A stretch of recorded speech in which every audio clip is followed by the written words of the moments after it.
Man, many years ago, back when I was in high school, even I believe even late in my middle school years, I would watch a lot of anti-SGW videos by people like Alpha Omega Sin, um, the Amazing Atheist, T.J. Kirk, Mr. Repsion, Mundane Matt, etc. Many other content creators that I don't remember much these days. I don't even know if they're still, relevant now.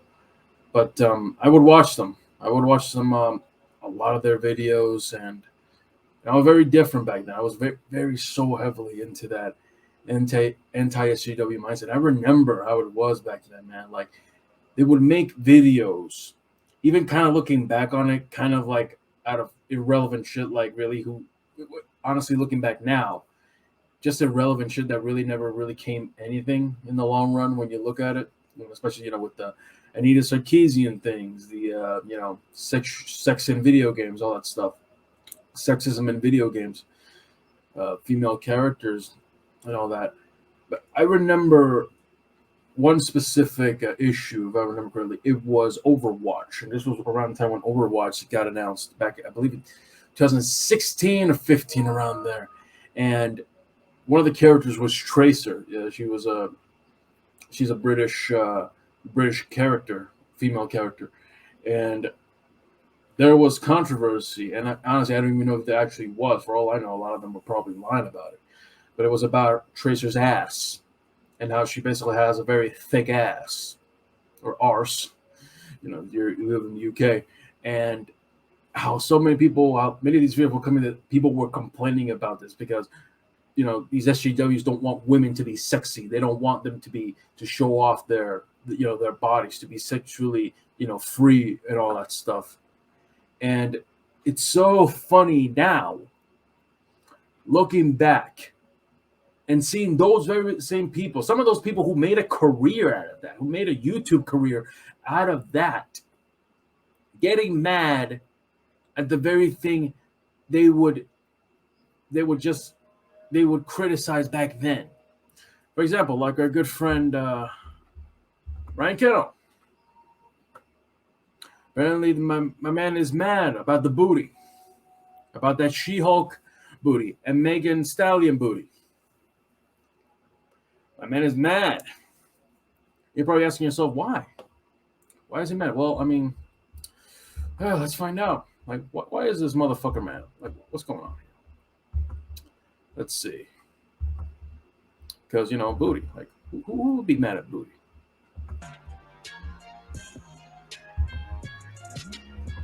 To anyone who's been paying attention to all of the promotions surrounding the She-Hulk Attorney at Law series on Disney Plus, it's not really a surprise that it's turned out to be cringe, unfunny garbage. It's pretty much how it looked this entire time. But one thing that is shocking to me is just how hypocritical all of the people involved with She-Hulk have become. With all of the stuff they were saying before this series came out.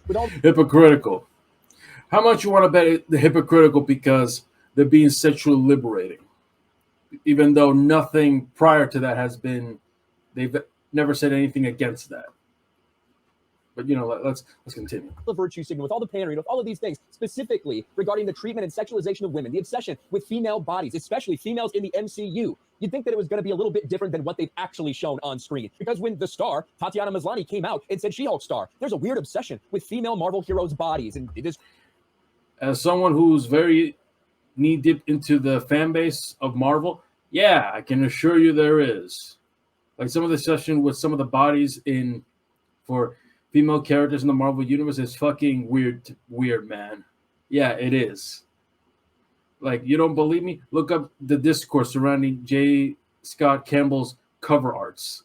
Trust me, there is. Let's not pretend there isn't. And virtue signal about how women are treated and sexualized so much more than the men are in the MCU. They're so obsessed with our bodies. Then to go on and make jokes about Captain America's, virginity, right? About his sex. Oh my God, this kid's still so mad about Cap's virginity. Oh my God.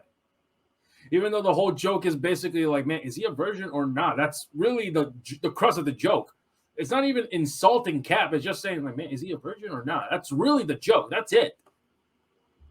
life. And then to have her have a lock screen where she has Captain America's ass on it. We all thought that was weird. A little bit like you're obsessing about a body of a male superhero in the Marvel Cinematic Universe. But all that leads up to what we saw in episode 3, what everybody's been talking about, the twerking scene. Yeah, because, she likes men. That's never been shown to be a negative. Not sure what you're talking about, Ryan. It's never been shown to be a negative thing. I mean, again, this motherfucker has never read a She-Hulk comic. I mean, the guy's a grifter. What do you expect? It's all a grift. With She-Hulk and Megan Thee Stallion. She-Hulk cast and crew is static over twerking cameo from Megan Thee Stallion. She really fit into the whole ethos of what we're doing with this show. Just as a reminder, if you didn't know what I was talking about, here is the entire clip of the end credit scene. And I might mute it in some places so we don't get hit with, with any kind of audio, copyright, anything like that. But watch this. There you go. And we have this shot of She-Hulk CGI ass. Look at this. Yeah. Woo! I mean, horny as fuck, baby. From why do you obsess about female superheroes' bodies to let's do close-ups on the ass of our female superhero in this series, all while Megan Thee Stallion is there, who is literally that's all she's known for. That's all this person is known for is for sexualizing themselves. It's such a weird dichotomy, isn't it, between what the She-Hulk people say and what they put. Megan Thee Stallion is known for her music. That's what she's known for. She's a singer. Again, I personally don't know that much about Megan Thee Stallion as well, but yeah, she's a popular singer. I'm pretty sure that's what she's known for, her music, her songs. Put on paper, and they have no idea like how insane that makes them look. But this is what they said about this cameo appearance by Megan Thee Stallion. The cast and crew of Marvel She-Hulk Attorney at Law, the cameo from rap artist Megan Thee Stallion on the Disney Plus series' latest episodes, may be one of the biggest highlights of the entire series, if not their entire lives. And this is a little overview of what we got in the series. The writing is terrible, specifically in the courtroom. They weren't lying when the writers admitted they have no idea how to write law scenes, like how to write lawyer scenes, how to write in-court scenes. They're clueless. In addition to how cringe and unfunny the rest of the show is. Though she's absent from the rest of the episode proper, Megan returns in the episode's post-credit scene, wherein after signing on as Jen's client, she and the Jade Giantess commemorate the partnership by twerking to the track Body from her album Good News. Following the episode's premiere, series head writer Jessica Gao, director Kate Coro, and star Tatiana Maslany spoke with Variety about how Megan's guest appearance came about, as well as how her personality was a perfect fit for the series. What I probably don't know is because Tatiana Maslany, I'm probably butchering her name. Tatiana Maslany is a huge Megan Thee Stallion stan. She's a huge Megan Thee Stallion fan. Look up her interview. She's flat out said she loves her. She loves her music. And Jessica Gao knew this. It's one of the reasons why she tried to get her for the show without Tatiana knowing, so that her reaction in the show is genuine. Yes, because they're genuine fans of hers and they wanted to work with her and they got to work with her and they're happy about that. What can you not comprehend about that, Ryan? Series. What personality?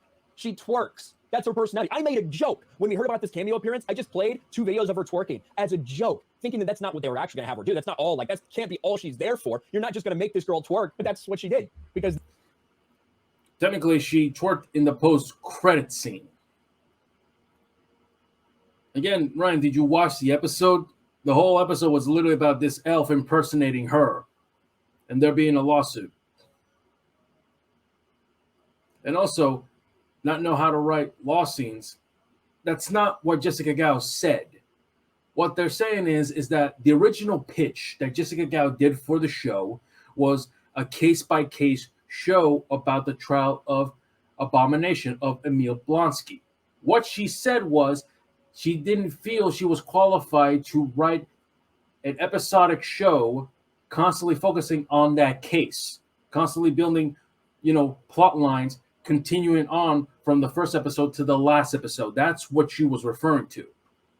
That's what she felt she wasn't confident in doing. Thus, they scrapped that and just settled the Emil Blonsky case to just 1 or 2 episodes. That's what she meant.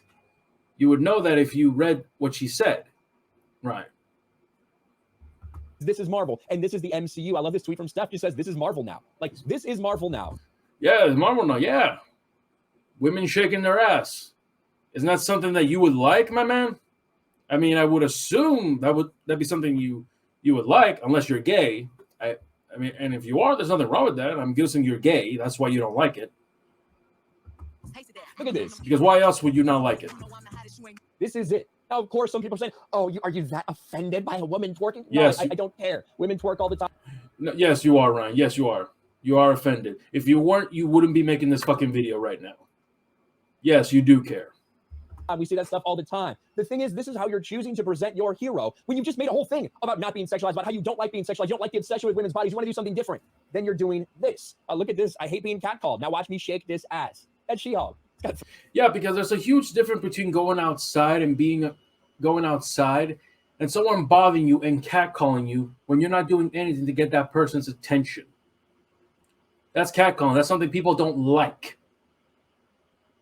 You dancing with your friend in your own space, in your own area, being sexually liberating with the people around you that you trust, that's not the same fucking thing. Yeah, that's not the same fucking thing, you dipshit. 300,000 views on Steph's Twitter. Go follow my nerdy home. But anyway, I want to see what they're saying. There was a big, very list of people that constantly. And there was a 50K like about making fun of you assholes. Why don't you show that, Dip? Why don't you show that?